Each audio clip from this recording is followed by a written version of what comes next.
RSS और BJP के लोग, दोबारा रिपीट कर रहा हूं, आरएसएस और बीजेपी के लोग के तार चाइना और पाकिस्तान से जुड़े होते हैं। ये वो हर काम करते हैं जो पाकिस्तान और चाइना भारत को कमजोर करने के लिए स्ट्रेटजी बनाता है। और उसकी सबसे बड़ी स्ट्रेटजी पहलगाम में साफ हो गई थी कि मुस्लिम और हिंदुओं में लड़ाई कराई जाए।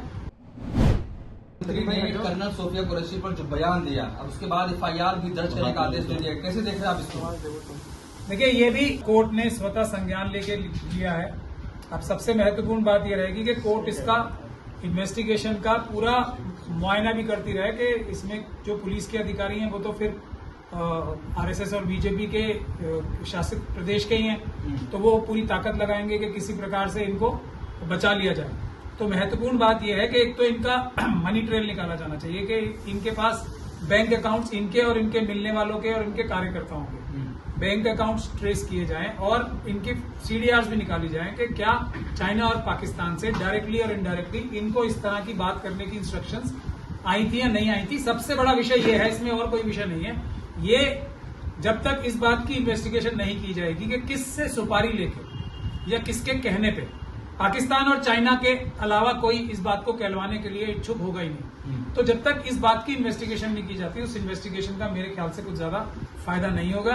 साध्वी प्रज्ञा सिंह ठाकुर का केस आप सब लोगों के सामने है। वो तो हेमंत करकरे साहब ने सारा इकट्ठा करके देशद्रोह के सारे उनके सबूत इकट्ठे करके दिए थे, लेकिन एनआईए ने पूरी ताकत लगा के साध्वी प्रज्ञा सिंह ठाकुर को बरी कराने के लिए पूरी ताकत लगाई है, क्योंकि वो भारतीय जनता पार्टी की और आरएसएस की एक कार्यकर्ता है, उनको एमपी बनाया गया। तो यही काम इस केस में भी होता हुआ मुझे लग रहा है। लेकिन अगर कोर्ट इसकी निगरानी करेगा और इनके और इनके आसपास जितने भी लोग हैं उनके तार जुड़े हुए होंगे पाकिस्तान और चाइना से, उसकी इन्वेस्टिगेशन होनी चाहिए। ऑपरेशन सिंदूर हुआ पाकिस्तान के खिलाफ, 2 महिलाएं आगे आई, लेकिन अब उन्हीं के खिलाफ बताया जा रहा है कि वो तो पाकिस्तान से मिली हुई थी।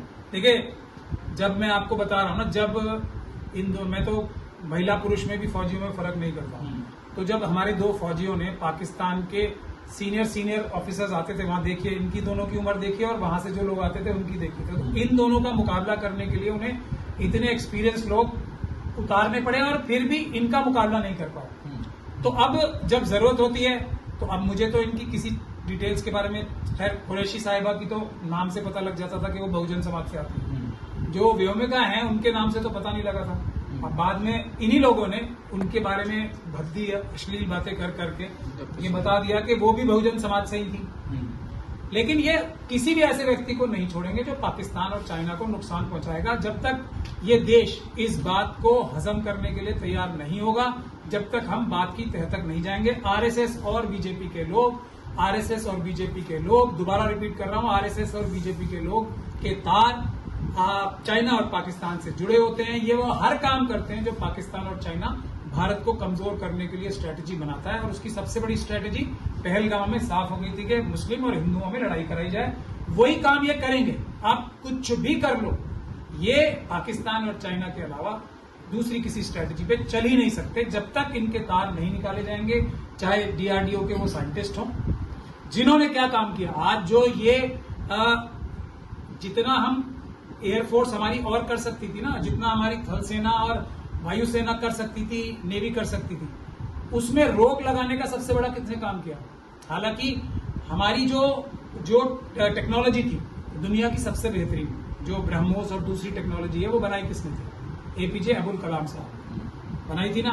वो कौन थे? वो भी बहुजन समाज के थे। अब बेची किसने पाकिस्तान और चाइना को?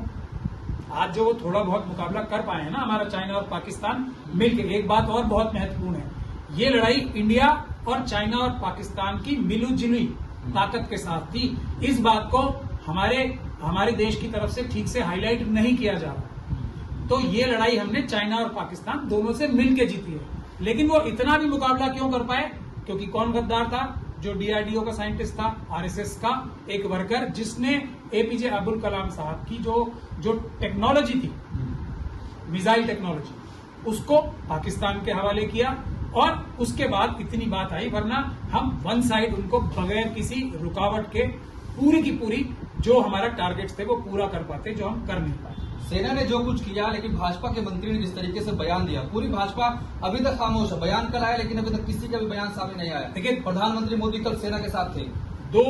दो जगह जश्न मन रहा है। दो पार्टियां जश्न मना रही हैं। एक पाकिस्तान के अंदर वो कह रही है कि पाकिस्तान जीत गया और हमने भारत को हरा दिया। एक भारत के अंदर आरएसएस और बीजेपी के लोग जश्न मना रहे हैं। दो ही जगह जश्न मन रहे हैं। बाकी जितने भारतीय हैं वो जश्न नहीं मना रहे। क्यों?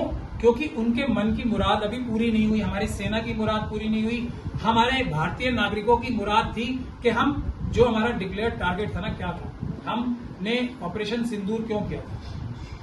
सिर्फ एक वजह से कि हम आतंकवाद को बिल्कुल नेस्तो नाबूद कर देंगे।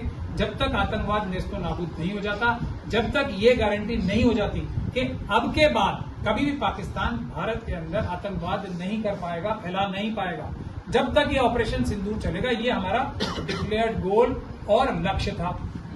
तो कोई भी भारतीय इस बात के लिए तैयार ही नहीं था कि ये ऑपरेशन रुके जब तक कि हमारा लक्ष्य पूरा ना हो जाए। अब सभी भारतीय मलाल में हैं कि अब हमारे हाथ में आई हुई जीत, और बहुत सारे लोग बोल रहे हैं कि मोदी जी ने, और इसमें सबसे बड़ा दोष अगर किसी व्यक्ति का है तो वो हमारे प्रधानमंत्री जी का है, जिनकी वजह से और किसी का, ट्रंप साहब को बहुत लोग दोष दे रहे हैं, वो बिल्कुल गलत बात है। ट्रंप साहब ने अपने आप को बड़ा नेता एस्टैब्लिश करना था, उन्होंने कर लिया। हमारी कॉस्ट पे कर लिया, वो कर लिया। हमने क्यों करवा दिया उन्हें? सवाल ये है कि मोदी जी ने उनकी बात सुन के क्यों हमारे फौजियों को रोक लिया, जो कि बिल्कुल मतलब जो बोल रहे हैं ना कि हमने जो हार है जीत के जबड़ों से छीन ली है, मोदी जी ने सिर्फ, जबकि सेना जीत के एकदम बिल्कुल लक्ष्य को पूरा करने के लिए बिल्कुल कगार पे खड़ी थी। एक दिन या 2 दिन मुश्किल से और लगते, उसके बाद आतंकवाद की कोई भी घटना कभी भी पाकिस्तान करने की जरूरत नहीं पड़ती। तो मोदी जी ने किस वजह से रोका, ये वो सबसे अच्छे जानते होंगे। लेकिन जो हम लोग अंदाजा लगा रहे हैं वो एक ही अंदाजा है, और वो आने वाले समय में अगर साबित होगा तो देश के साथ सबसे बड़ी गद्दारी मोदी जी वो करेंगे अगर किसी भी हालत में, किसी भी कीमत पे, अगर अडानी जी को माफी मिलती है अमेरिका से, अगर उनको कम से कम 100 साल की सजा नहीं होती। कहां पे? अमेरिका में। क्योंकि जो उनके ऊपर इल्जाम लगे हैं ना, अमेरिका में उनको सैकड़ों साल की सजा होनी, ये उनका लक्षित, जो उनके चार्जेस उनके ऊपर लग रहे हैं, उनको कोई 1, 2, 3, 4 साल की सजा नहीं होनी है वहां पे। तो क्योंकि क्यूमुलेटिव जो अलग अलग जो गुनाह होते हैं उनकी अलग अलग सजा मिलती है, और अलग अलग सजाओं की जो एक लंबी फहरिस्त है उनके खिलाफ जुर्मों की, तो उनको 100 साल से ऊपर की सजा होगी। अगर 100 साल से ऊपर की सजा नहीं होती अडानी जी को, तो मोदी जी ने बिल्कुल भारत का इंटरेस्ट कॉम्प्रोमाइज किया है और फौज को सिर्फ अडानी जी को बचाने के लिए रोका है। और अगर किसी हालात की वजह से भी, कुछ भी वजह हो, अडानी जी को अगर अमेरिका ने माफी दे दी, तो ये इस बात का सबसे बड़ा सबूत होगा कि पूरे भारत की जीत को अडानी जी की खातिर मोदी जी ने बेच दिया। और इसीलिए मैं तो आज से ही कह रहा हूं, हर वो व्यक्ति जो अपने आप को देशभक्त कहना चाहता है, उसकी पहली जिम्मेदारी आज ये है कि मोदी जी का इस्तीफा मांगे।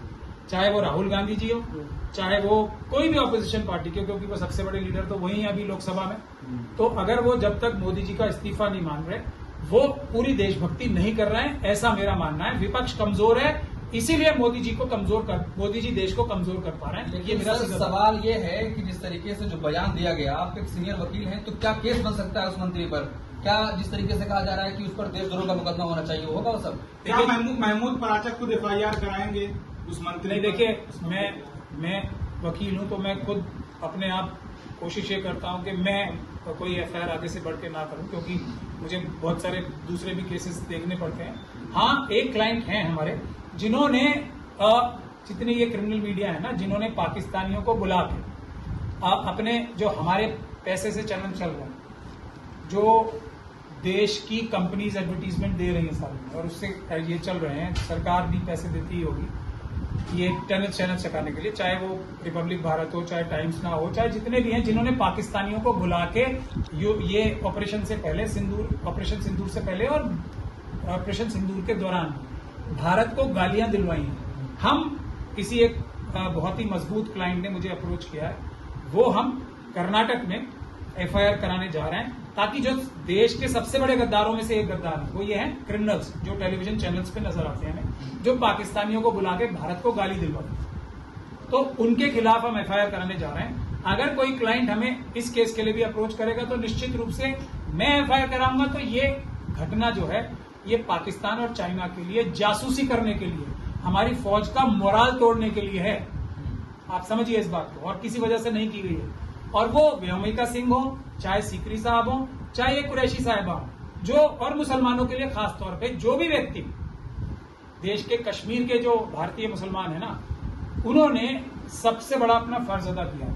उसके बाद पंजाब के बॉर्डर पे जो रहते हैं लोग, उसके बाद अब अगर आप देखें तो आज भी एक मैं सुबह अखबार में पढ़ रहा था, एक 12 साल के एक भाई और बहन ट्विंस थे, उनकी मृत्यु हुई है। उनके पिताजी अभी भी हॉस्पिटल में हैं, पुंछ में, मुस्लिम है वो भी। तो सबसे बड़ी कुर्बानी इस ऑपरेशन सिंदूर में भी मुझे बड़े गर्व के साथ कहना पड़ रहा है। हालांकि फौजियों को और सिविलियंस को भी इस बारे में बांटना नहीं चाहिए धर्म के हिसाब से, लेकिन अब भी सबसे बड़ी कुर्बानी जब पहलगाम में ये हमला हो रहा था, तब भी एक मुस्लिम नौजवान ने बंदूक छीनने की कोशिश की थी। वो तो उसकी किस्मत ठीक नहीं थी, वो छीन नहीं पाया, वरना वो उन चारों आतंकवादियों को उसी वक्त मार गिरा सकता। लेकिन सर, महमूद पराजय सर बहुजन की बात करते हैं, कुरैशी भी बहुजन समाज से आती हैं, तो आप क्या लड़ाई लड़ेंगे उनके लिए? क्योंकि उनको डायरेक्ट बोला गया आतंकियों की बहन है वो। मैंने आपको बोला है ना कि अगर मुझे कोई अप्रोच करेगा तो इनकी सजा आतंकवाद के तहत है।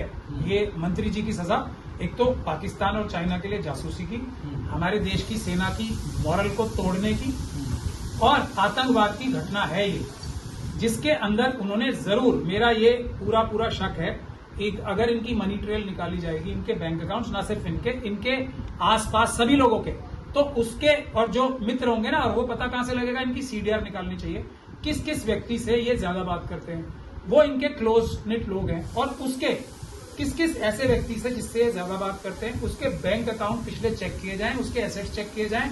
अगर उसके बैंक अकाउंट और एसेट्स में, उसकी प्रॉपर्टीज में इजाफा हुआ है, तो निश्चित रूप से ये सीधा पाकिस्तान और चाइना के लिए जासूसी कर रहे थे, वहां से पैसे लेके भारत देश के अंदर एक पाकिस्तान का एजेंडा, जो चाइना का एजेंडा है मुस्लिम हिंदू करने का, और वो कर रहे थे।